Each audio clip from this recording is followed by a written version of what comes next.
आप देख रहे हैं डार्क राजकुमार के साथ। तो चलिए बढ़ते हैं आज की कहानी की ओर। दोस्तों, रामपुर एक ऐसा गांव जो काफ़ी छोटा है, लेकिन यहाँ के हादसे इतने बड़े हैं कि इसके बारे में क्या ही बताया जाए। यहाँ पर एक आदमी रहता था जिसका नाम सचिन है। सचिन अपने छोटे से परिवार के साथ इस गांव में एक किसान था। अपने एक छोटे से खेत के टुकड़े में वह खेती करता, मगर एक घटना जिसने सचिन को हिलाकर रख दिया था, उसकी एक गलती जिसकी वजह से उसकी पूरी जिंदगी बर्बाद हो गई। अपनी गरीबी की वजह से वह काफी परेशान रहने लगा। वह लगभग 4 साल में इस कदर गरीबी में डूब चुका था मानो उसे वहां से उठाने वाला कोई मौजूद ही नहीं था। सचिन की पत्नी, जिसका नाम आरती था, दोनों एक साथ मिलकर अपने खेत में काम करते थे।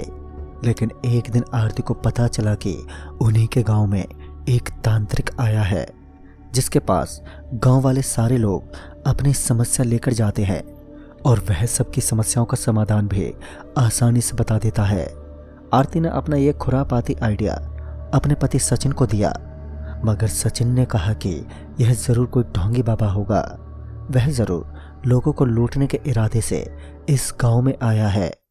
लेकिन आरती की जिद के ऊपर सचिन को झुकना पड़ा और फिर अगले ही दिन सचिन तांत्रिक के पास पहुंच गया।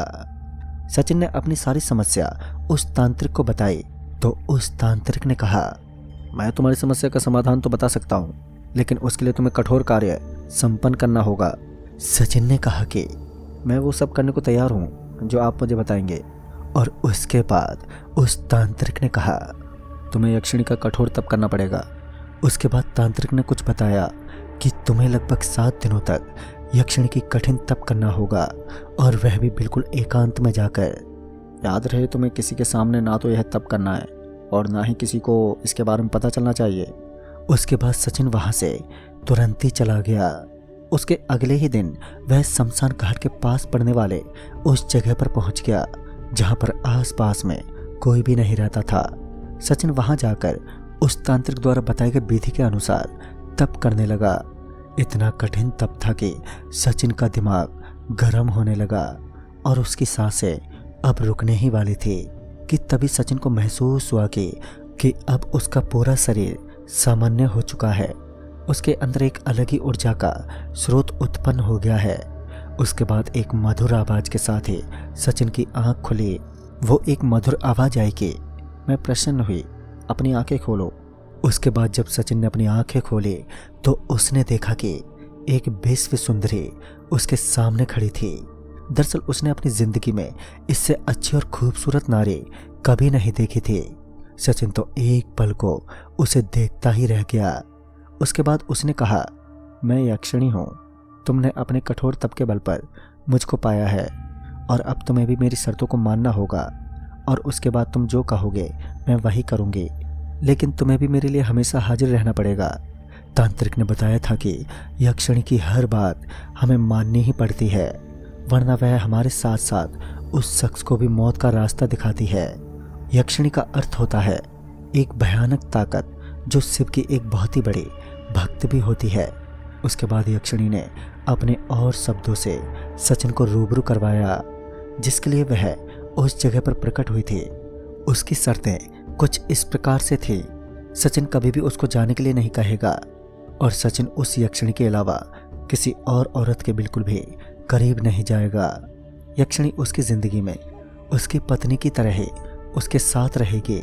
सचिन ने बिना कुछ सोचे समझे उसकी सारी शर्तों को मंजूर कर लिया, लेकिन सचिन को नहीं पता था कि उनका खामियाजा बहुत ही बुरे अंदाज में भरना होगा। फिर यक्षिणी ने कहा, बोलो तुम्हें क्या चाहिए। सचिन बोला, मुझे खूब धन दौलत और इस गांव का सबसे बड़ा और पैसे वाला इंसान बनना है। यक्षिणी एक चलती फिरती चमत्कार थी।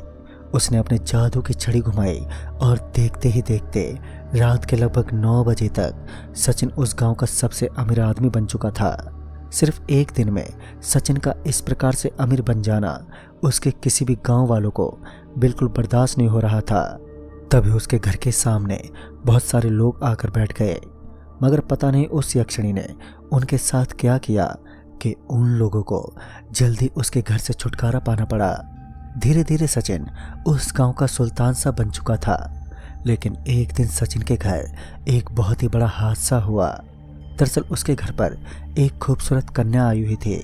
सचिन उसके पास जाने से अपने आप को रोक नहीं पा रहा था और देखते ही देखते वह उसके करीब जाने लगा। लेकिन तभी ऊपर पड़ा गमला उस लड़की के सर में जाकर लग चुका था, जिस वजह से वह लड़की बेहोश हो गई। सचिन ये बात अच्छे तरीके से जान चुका था कि यह कांड उस यक्षिणी का है। सचिन अपनी पत्नी आरती से भी काफी दूरियां बना चुका था। आरती को वह काफी दूर अपने आप से भेज चुका था, क्योंकि वो बिल्कुल भी नहीं चाहता था कि उसकी वजह से आरती पर कोई खतरा आए। मगर उस दिन आरती भी उनके घर पर मौजूद थी और सचिन उसी यक्षिणी के पास गया और उससे कहने लगा, तुमने ये अच्छा नहीं किया। उस बेकसूर लड़की पर वार करके तुमने आखिर क्या हासिल कर लिया? वह यक्षिणी बोले, मैंने तुम्हें पहले भी कहा था कि तुम मेरे अलावा किसी और औरत के करीब नहीं जा सकते।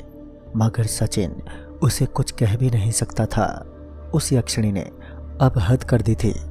वो हर समय सचिन को संभोग करने के लिए उकसाती रहती।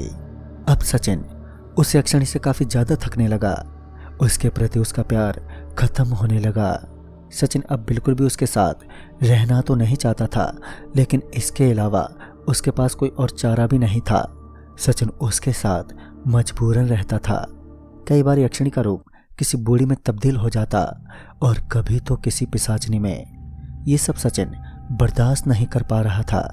एक बार के लिए एक समय ऐसा भी आया जब यक्षिणी ने सचिन को कमरे से भी बाहर नहीं निकलने दिया। सचिन धीरे धीरे काफी कमजोर पड़ने लगा। उसे अब बहुत ही ज्यादा दर्द होने लगा था।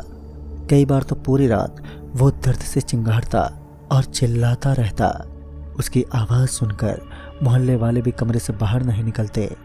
उसका शरीर भी अब ढलने लगा था।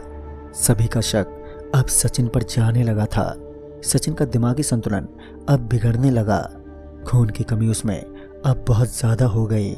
अब शायद सचिन का अंत नजदीक था। फिर सचिन और उस यक्षिणी की यह सभी बातें सचिन की पत्नी आरती सुन लेती है। अब आरती ये साफ साफ जान चुकी थी कि इसका हल भी सिर्फ उस तांत्रिक के पास ही मिलेगा। आरती समय को बर्बाद ना करते हुए सीधा वहीं से उस तांत्रिक के पास पहुंच गई, क्योंकि आरती अपने पति सचिन से बिल्कुल भी दूरियां बनाकर रहना नहीं चाहती थी। उसके बाद आरती ने उस तांत्रिक से उस यक्षिणी से छुटकारा पाने का समाधान पूछा।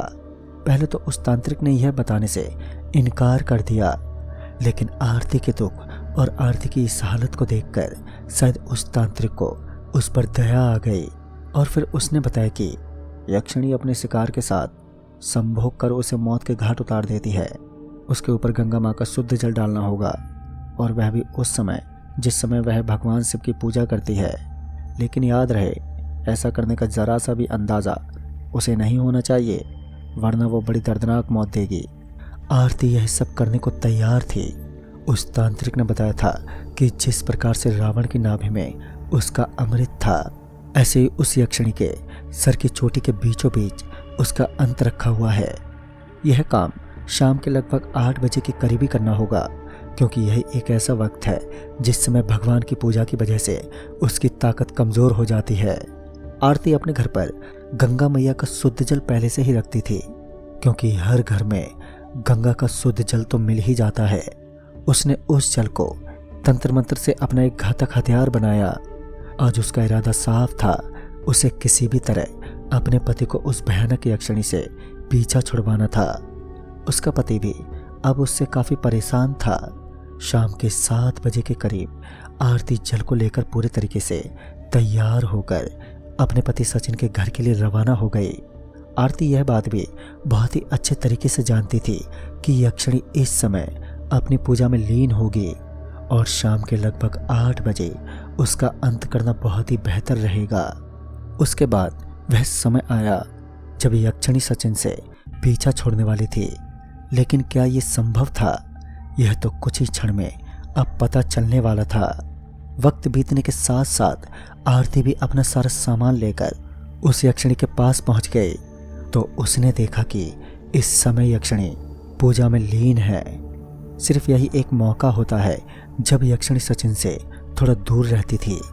आरती के बढ़ते हुए धीरे धीरे कदम यक्षिणी को उसकी मौत के घाट उतारने की तैयारी में थे, या फिर ऐसा कहें कि उसका शायद वह समय आ चुका था जिस वक्त सचिन का पीछा छोड़कर यहाँ से जाने वाली थी।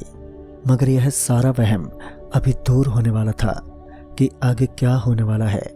तभी आरती ने उस यक्षिणी के सर में गंगा जल की बूंद डालना शुरू करने ही वाली थी कि अचानक एक भयानक आवाज के साथ यक्षिणी एकदम से उठ गई।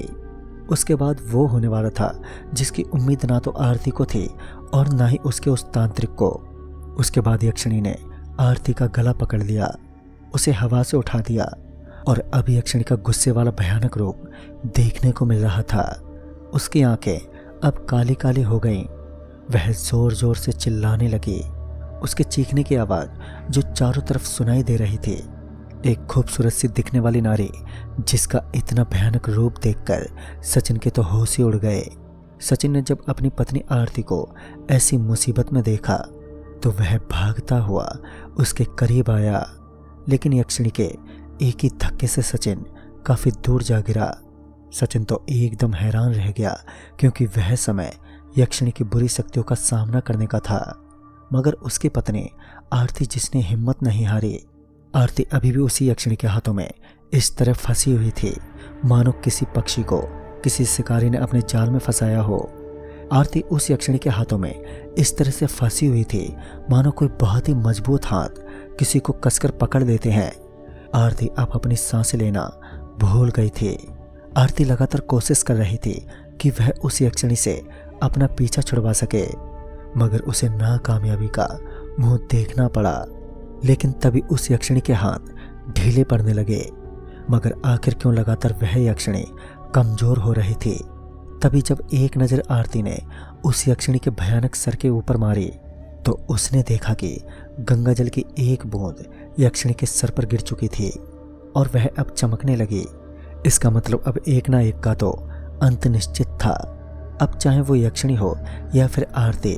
लेकिन तभी मौका देखकर सचिन ने अपने बल से यक्षिणी के हाथ आरती से छुड़वा दिए। आरती किसी तरह खांसते हुए फिर से वापस नॉर्मल हुई, मगर तब तक उस यक्षिणी का अंत होने लगा था। यक्षिणी अब आग के अंदर बुरी तरह से जलने लगी और उसके बाद देखते ही देखते यक्षिणी वहां से गायब हो गई। लेकिन उसके बाद इस घटना का जिक्र पूरे गांव में होने लगा, जिस वजह से सचिन पूरे गांव में बदनाम हो गया। सचिन अब फिर से पहले की तरह कंगाल हो गया था। वो अब उसी झोपड़े में रहने लगा था।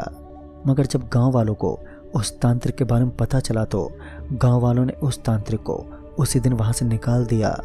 मगर वो कहते हैं ना कि बुरे काम का बुरा नतीजा होता है।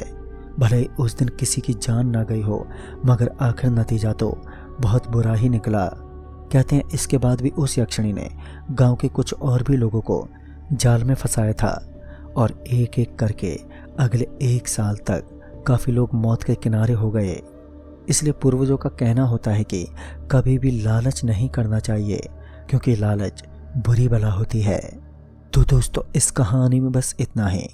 तब तक के लिए बाय एंड टेक केयर।